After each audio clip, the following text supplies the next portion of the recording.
This is the ripple effect of well-being in work and life. I'm Dr. Ken Thompson, here with Dr. Stepahnie Romero. On this show, we explore how holistic well-being practices can transform our individual lives and our collective capacity for care.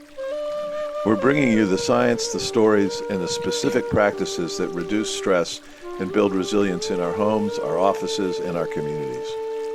We're talking to people to see how their perspectives, practices, and work are creating a ripple effect for a better world. Thanks for joining us.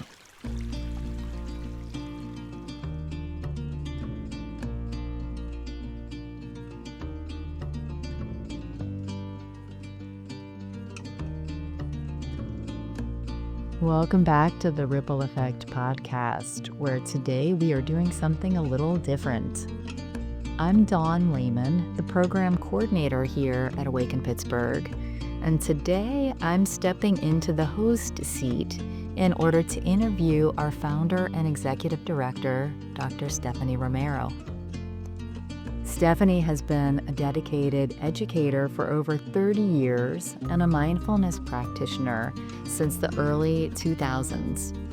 In 2015, she founded Awaken Pittsburgh to bring evidence-based mindfulness to people navigating high-stress environments. That work has expanded from initially working with educators and youth to helping professionals, public safety officers, returning citizens, and folks impacted by opioid use disorder. Today, we're going behind the scenes to talk about her personal path to practice, the exact moments that sparked the vision for this organization, and where we are heading next. Stepahnie, welcome to the other side of the microphone. It's wonderful to be here talking with you, Stepahnie, and I look forward to hearing more about your experiences with meditation in this organization. I'd love to start right off with meditation, which is at the heart of all of this. What initially brought you to the practice? Well, Dawn, you and I talk all the time, and I'm excited that we get to talk in this way.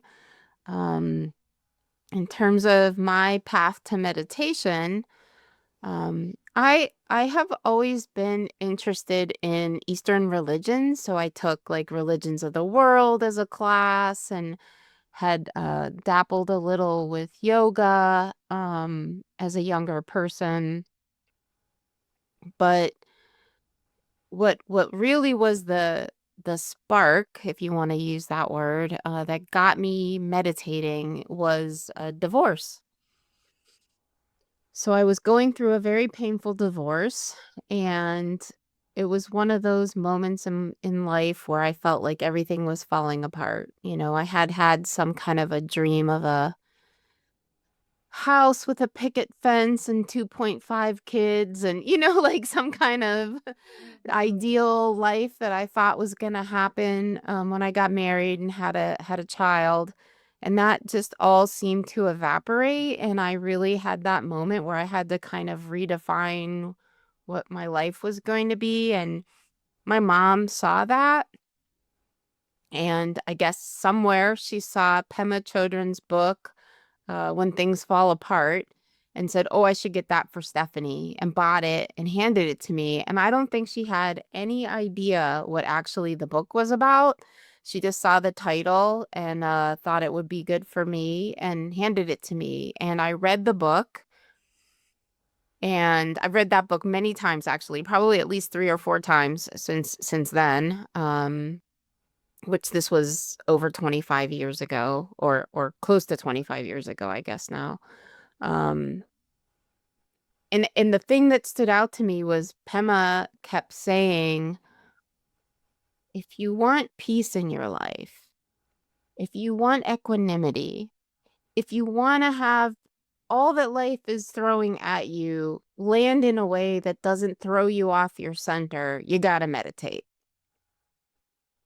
Like, that was the message I took, right? Yeah. And the other thing that I took away there is something like, you can't expect things to be okay all the time.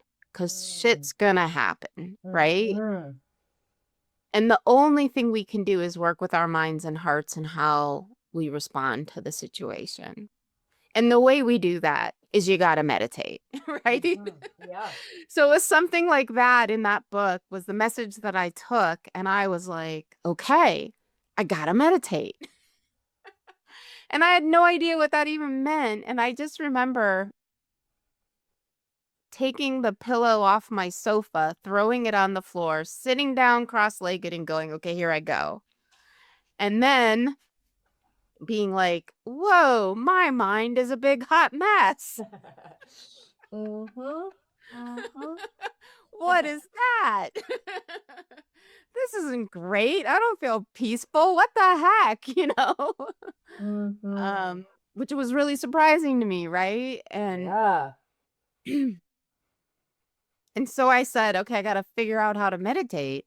But clearly I'm not able to do this by myself. This is not like what I thought it was going to be.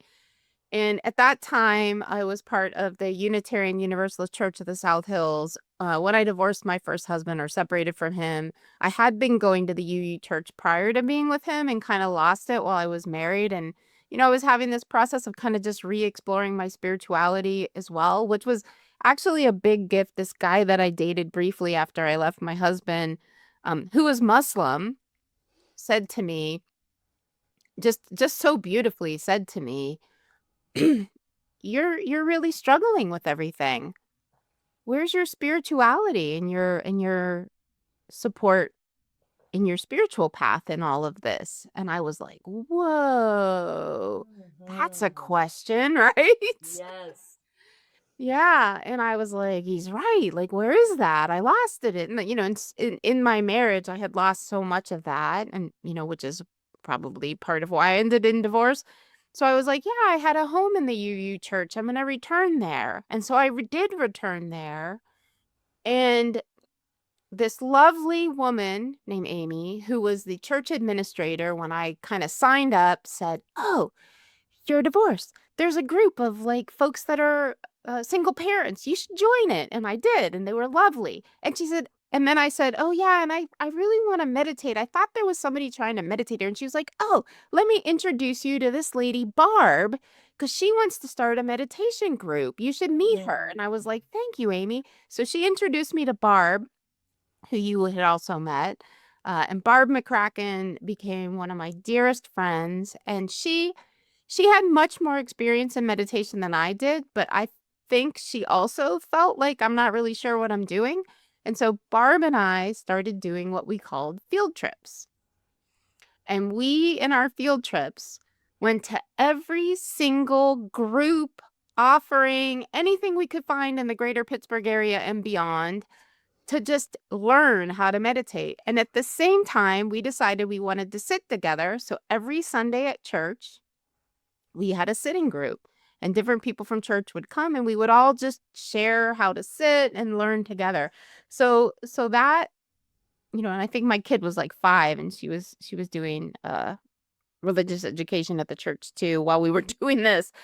And that was it. And so I just started learning how to meditate through all the field trips, and people at the church shared like people they loved and authors and all of the things. And it's so interesting. There was a family, after about a year or so of this, there was a family that started attending,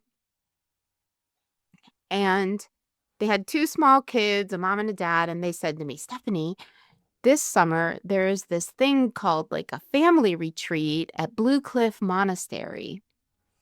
And we go every year. It's fabulous. You should come with us. And I was like, oh my gosh, that's such a great idea. Let's do that. And so I signed up for my first Buddhist retreat that I was going to do with this couple. I don't even remember their names. It's so interesting. They attended meditation with us at the church for maybe 6 months. We scheduled this retreat. And then after this whole thing happened, like they disappeared. I never saw them again. It was like they were planted in my life just to lead me to Blue Cliff Monastery. And so the week before we were all getting ready to go on retreat together, the wife broke her leg in multiple places and was in one of those casts that was like from the hip to the toes, and she couldn't move. Like, it was horrible. And they couldn't go. And I was like, well, I already signed up. I have nobody that I know is going to be there, but I'm just going to go. I went, and it was one of the deepest experiences that I had had in my life until then. I did I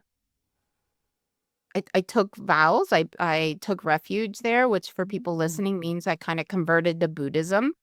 And I did the mindfulness trainings, and because they were basically training us in all of that. And there was a ceremony at the end, for folks that did it. And I got a new name, and I think it was Peaceful Source of the Heart was the name my first refuge name. Yeah, so and then that was it. I never looked back. It was a really long answer, but that's my story. Well, one thing I really love about what you just shared is the role of other people just in asking questions and connecting you to resources. Really beautiful how that happened, and such a great reminder of how we can all do that for one another just by taking interest in what's happening inside each other.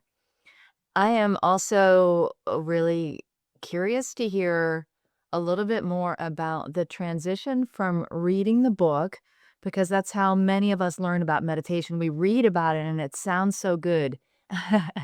And then, as you expressed, we try to do it and it's different. I'm curious about the timing there. It sounded like pretty quickly you were on a retreat and you were on your way.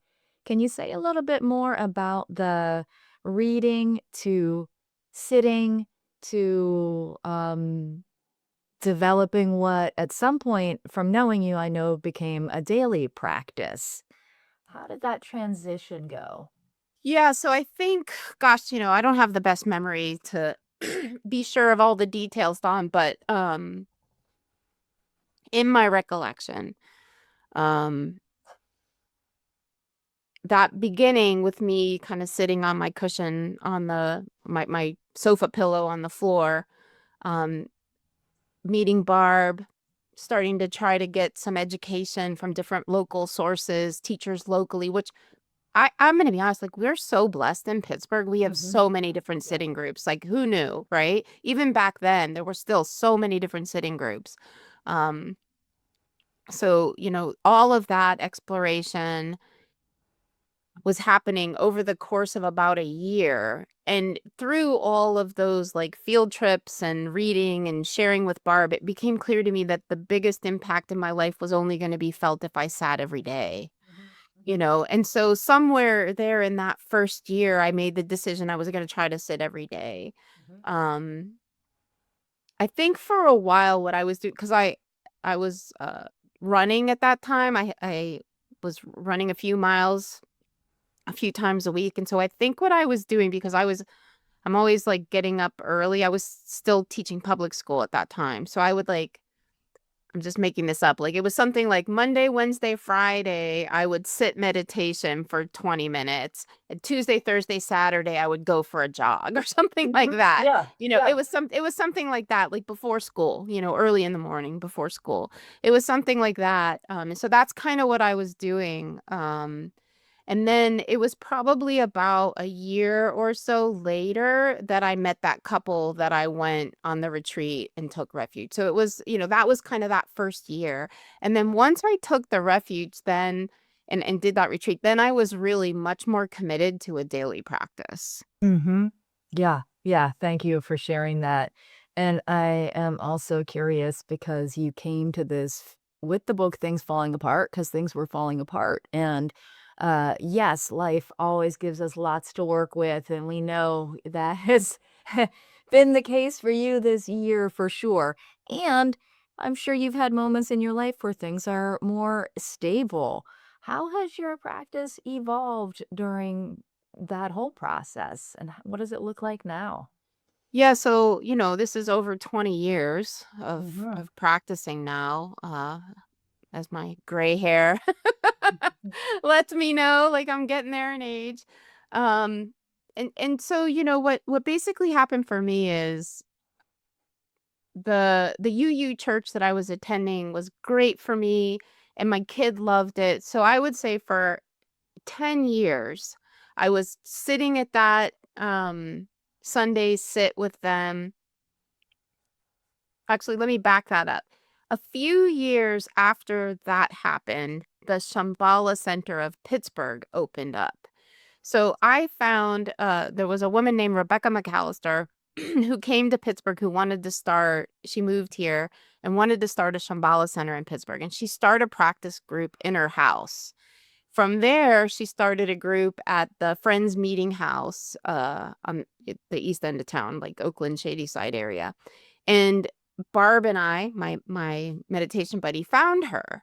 And we started sitting every once in a while with her. And then there was this guy, his name was Adam LaBelle, who also moved to Pittsburgh, who was a teacher in the Shambhala lineage.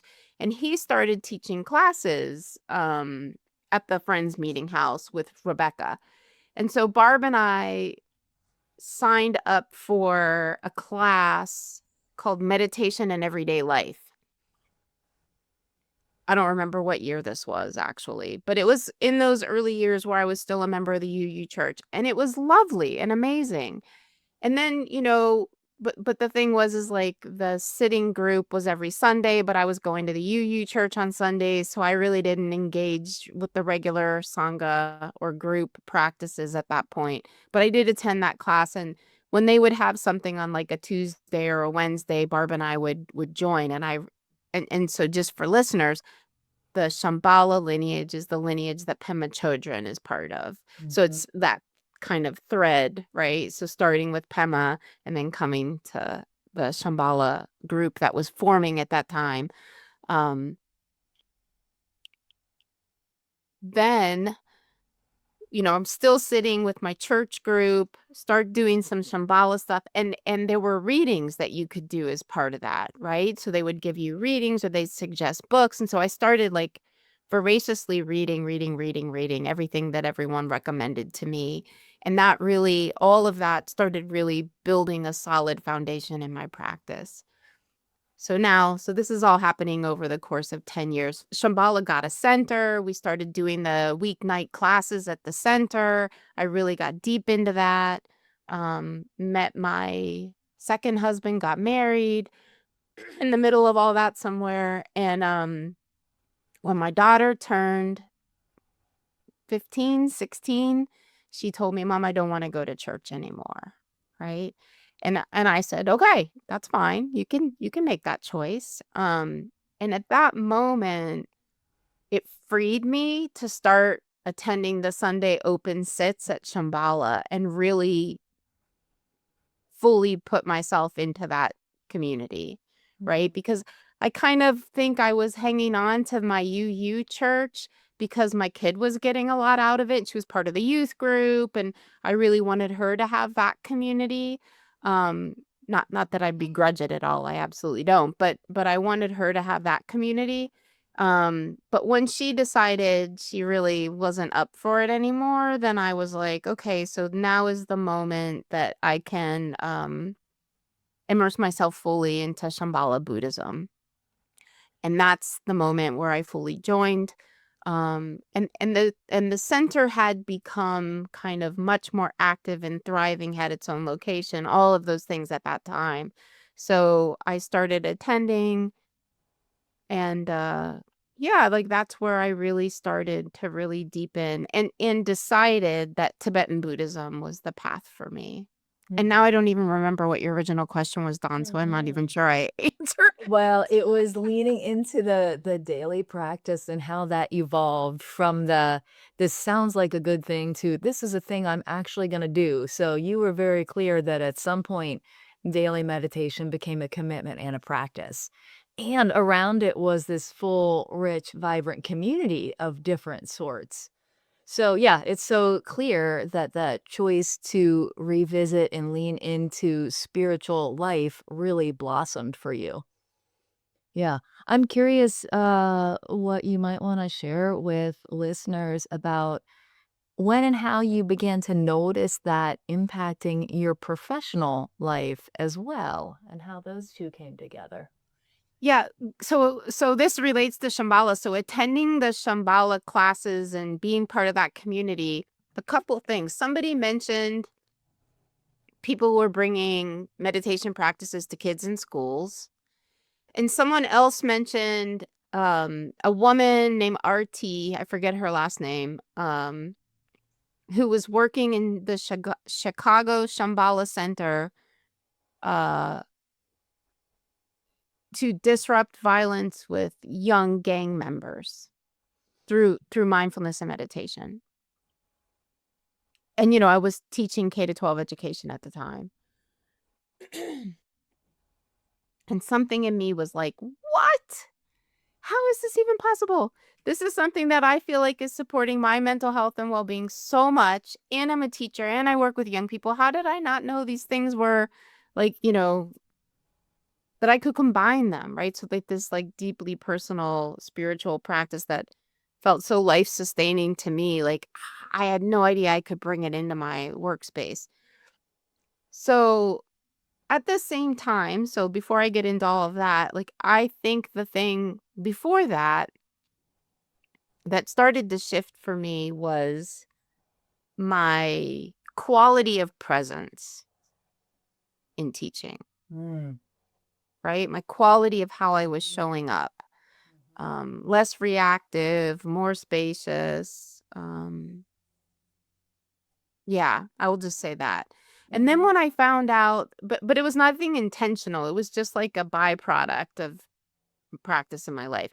But as soon as I found out that people were actually bringing this in a systematic way into schools and to young people, I was like, I got to figure that out. So again, being kind of a researcher by training, I started investigating it, reading about it, and I found a program. And now I don't remember which one I did first. I think I did. I decided I needed to get training, basically, bottom line. So I got trained in a program called .B, which is a period and a lowercase b, and it's from England. And so, in British English, a period is a full stop. So it's like stop and be is the name of the program, right? And it's for middle school to high school age kids, and I was teaching middle school. So I got trained in that, and it's a whole curriculum. And at the same time, I was also getting trained to guide meditation at the Shambhala Center. And then I also, I think a little bit later, got trained. These are like my early trainings in the Path of Freedom curriculum to deliver in the jail when I was on sabbatical for my dissertation, but that was a little bit later. But at this time I did that so that because I was like, well, how do I bring this into my classroom? And like I said, it was a full curriculum. So I really couldn't do it in my classroom because I didn't have time in my curriculum. But it gave me some insight into what I could bring into the kids. Right. And so I started just doing things like, telling the kids, when we have a test or a quiz, it's really normal for everyone to get really nervous. But the thing that happens when we get really nervous is that impacts how easily we can remember things. So when we're too nervous, we don't potentially don't perform as well on the test as if we were really calm. And I said, I talked to them and I said, has anyone had the experience of you were studying at home, you felt you knew it all, and then you took the test and you bombed? And they were like, yeah. I mean, not all of the kids, but a lot of them were like, yeah. And I was like, okay, so we could do something before we take the test that tries to help settle the nervousness so that we can do our best on the test. And so I started doing practices like just ringing a chime and listening, having everybody close their eyes and just raise your hand when you don't hear anything anymore, just as an example. And I saw an improvement in how the kids performed.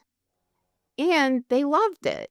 Most of them, not all. There were one or two that were like, ugh, that again, middle school. It's always going to be like that, which is fine. I'm like, don't do it if you don't want to do it. But we saw like an improvement. And my So it was another teacher across the hall that taught exactly what I taught. We were in lockstep together, gave the same quizzes, gave the same tests, had the same content, and we designed our lesson plans together. So we shared everything. And he was getting his master's and did a study where he actually looked at kids' grades and everything. And which, we don't really look at that as teachers, but my kids were outperforming his kids, right? Mm-hmm. He's an excellent teacher. I have no illusion that I'm a much better teacher than he is. I don't think that's true. I think he's amazing. And he even like plays guitar and brings the guitar into the classroom. Like, so he's like even better than me, I think. Mm-hmm. So the only solution that I had in my mind of why that was happening was the mindfulness, what I was doing with mindfulness in the classroom. And the other thing that happened is I started to notice that the kiddos who were struggling the most, or that I was struggling with the most, seemed to be the ones that benefited the most. Mm.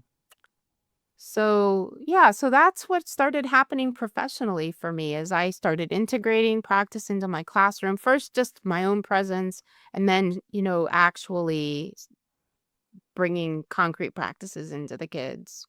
Yeah. And it honestly transformed everything. Like, it changed my classroom incredibly.